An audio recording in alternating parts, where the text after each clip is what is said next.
तो आज मैं आपको एक अनोखी रहस्यमय कहानी सुनाऊंगा। अगर आप चैनल पर नए हैं तो अभी सब्सक्राइब कर ले तथा कहानी पूरा देखें। अंत में एक अनोखा रहस्य छुपा है। धन्यवाद। तो सुनिए। बहुत समय पहले की बात है। विंध्याचल के घने जंगलों के बीच केशव नाम का एक लकड़हारा रहता था। केशव बहुत गरीब था, लेकिन उसका मन बहुत कोमल था। वह जंगल से केवल उतनी ही सूखी लकड़ियां काटता था जितनी उसे 2 वक्त की रोटी के लिए चाहिए होती थी। वह कभी हरे भरे पेड़ों पर कुल्हाड़ी नहीं चलाता था, क्योंकि उसका मानना था कि हर वृक्ष में महादेव का प्राण बसता है। एक दिन जंगल के बीचों बीच उसे एक ऐसा पेड़ मिला जो आधा जल चुका था। शायद उस पर बिजली गिरी थी। उस जले हुए पेड़ के तने के भीतर एक छोटा सा गड्ढा था, जिसमें बारिश का थोड़ा सा पानी जमा था। केशव ने देखा कि एक छोटी सी चिड़िया उस पानी को पीने की कोशिश कर रही थी, लेकिन पानी बहुत कम था और चिड़िया प्यासी थी। केशव को सनन्ही जान पर दया आ गई। उसने अपने पीने के बर्तन से पानी निकाला और उस खोखले तने को भर दिया। जैसे ही उसने ऐसा किया, उस जले हुए काले तने से एक दिव्य सुगंध आने लगी। केशव हैरान रह गया। उसने गौर से देखा तो उस तने के भीतर की मिट्टी ने एक छोटे से शिवलिंग का आकार ले लिया था। केशव ने सोचा कि शायद ये कोई संकेत है। उसने उस दिन लकड़ियां नहीं काटी, बल्कि दिन भर बैठकर उस शिवलिंग के आसपास की राख साफ की और जंगली लताओं से उसे सजाया। उस रात महादेव केशव के स्वप्न में आए। केशव ने डरते हुए पूछा, प्रभु, मैंने तो सुना था कि आप केवल हिमालय की बर्फीली चोटियों या भव्य मंदिरों में रहते हैं। आप इस जले हुए सूखे पेड़ के भीतर क्या कर रहे हैं? महादेव मुस्कुराए और बोले, पुत्र, जहाँ दया का वास होता है, मैं वहीं प्रकट हो जाता हूँ। तूने उस प्यासी चिड़िया के लिए अपना पानी दिया, वही जल मेरे लिए गंगा जल बन गया। लोग मुझे सुंदर मूर्तियों में ढूंढते हैं, पर मैं तो उस अपूर्ण और जली हुई वस्तु में भी हूँ जिसे दुनिया बेकार समझकर छोड़ देती है।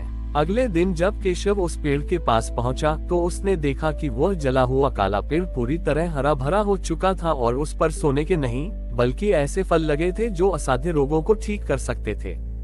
केशव ने उन फलों को बाजार में बेचकर अमीर बनने के बजाय उन्हें गांव के बीमार और लाचार लोगों में बांटना शुरू कर दिया। गांव के लालची जमींदार को जब ये पता चला, तो वह कुल्हाड़ी लेकर उस पेड़ को काटने पहुंचा ताकि वह सारे जादुई फल अकेले हासिल कर सके। जैसे ही उसने पेड़ पर वार किया, कुल्हाड़ी पत्थर की बन गई और जमींदार का हाथ वहीं जम गया। महादेव की गर्जना गूंजी, ये वृक्ष फल केवल उन्हें देता है जिनके मन में करुणा है। लालचियों के लिए यहाँ केवल पत्थर है। जमींदार ने रोते हुए केशव से माफी मांगी। केशव की प्रार्थना पर महादेव ने उसे माफ कर दिया। उस दिन से वह जला हुआ पेड़ करुणा वृक्ष के नाम से जाना जाने लगा। केशव ने सिखाया कि महादेव को पाने के लिए किसी विशेष विधि की नहीं, बल्कि एक संवेदनशील हृदय की आवश्यकता है जो दूसरों की प्यास को अपनी प्यास समझे। उस करुणा वृक्ष की प्रसिद्धि अब केवल उस छोटे से गांव तक सीमित नहीं रही, बल्कि उसकी सुगंध राजमहल तक पहुंच गई। राज्य का राजा, जिसका नाम विक्रम था, कई वर्षों से एक गंभीर मानसिक व्याधि से ग्रसित था। उसे रात में नींद नहीं आती थी और उसका मन हमेशा अशांत रहता था। राजा ने सुना कि केशव के पास एक ऐसा फल है जो हर रोग को मिटा सकता है। राजा अपनी पूरी लाव लश्कर के साथ जंगल में उस वृक्ष के पास पहुंचा। उसने केशव को आदेश दिया, हे लकड़हारे, मुझे वह दिव्य फल दो जो मेरे मन की अशांति को दूर कर सके। बदले में मैं तुम्हें स्वर्ण मुद्राओं से तौल दूंगा। केशव ने हाथ जोड़कर कहा, महाराज, ये फल बिकते नहीं हैं। इन्हें पाने के लिए आपको अपनी तलवार और अपना अहंकार यहीं वृक्ष के बाहर छोड़कर एक साधारण सेवक की तरह आना होगा। राजा को पहले तो बहुत क्रोध आया, लेकिन उसकी व्याकुलता इतनी अधिक थी कि उसने अपनी तलवार नीचे रख दी और साधारण वस्त्र पहनकर वृक्ष के नीचे बैठ गया। केशव ने उसे फल देने के बजाय यह एक खाली पात्र दिया और कहा, महाराज, इस वृक्ष के पास एक छोटा सा जलाशय है जहाँ कई जंगली जानवर पानी पीने आते हैं। आप आज दिन भर उन पशुओं को पानी पिलाइए और शाम को इस वृक्ष की गिरी हुई सूखी पत्तियों को समेटकर यहाँ की सफाई कीजिए। राजा विक्रम, जिसने कभी श्रम नहीं किया था, दिन भर तपती धूप में जानवरों की सेवा करता रहा।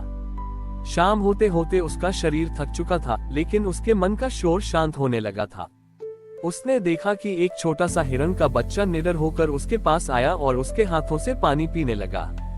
उस निश्चल प्रेम को देखकर राजा की आंखों में आंसू आ गए। उसे पहली बार अनुभव हुआ कि सत्ता के सुख से बड़ा सेवा का सुख होता है। जब सूर्यास्त हुआ तो उस वृक्ष से स्वयं एक फल टूटकर राजा की गोद में गिरा।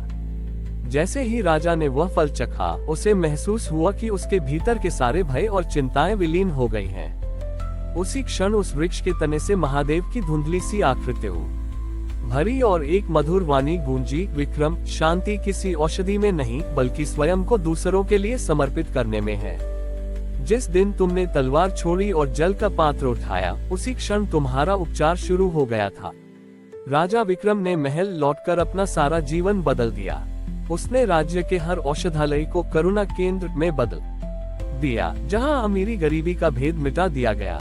केशव अब भी वही लकड़हारा था, लेकिन अब वो उस जंगल का संरक्षक बन चुका था। उसने सिखाया कि महादेव का आशीर्वाद केवल उन पर नहीं बरसता जो फल मांगते हैं, बल्कि उन पर बरसता है जो स्वयं वृक्ष की तरह दूसरों को छाया और जीवन देने के लिए तैयार रहते हैं। वह करुणा वृक्ष आज भी उस जंगल की गहराई में स्थित है। कहते हैं कि जो भी व्यक्ति वहां सच्चे मन से पश्चाताप करता है, उसे महादेव की शीतल छाया आज भी महसूस होती है। हमारी और भी आध्यात्मिक एवं अनोखी कहानियां देखने के लिए हमारे चैनल पर जाएं तथा धार्मिक एवं पौराणिक अनोखी कहानियां हमारे चैनल पर है। कृपया जाके देखें तथा हमारे चैनल को सब्सक्राइब करके रखें और वीडियो लाइक जरूर करें। धन्यवाद।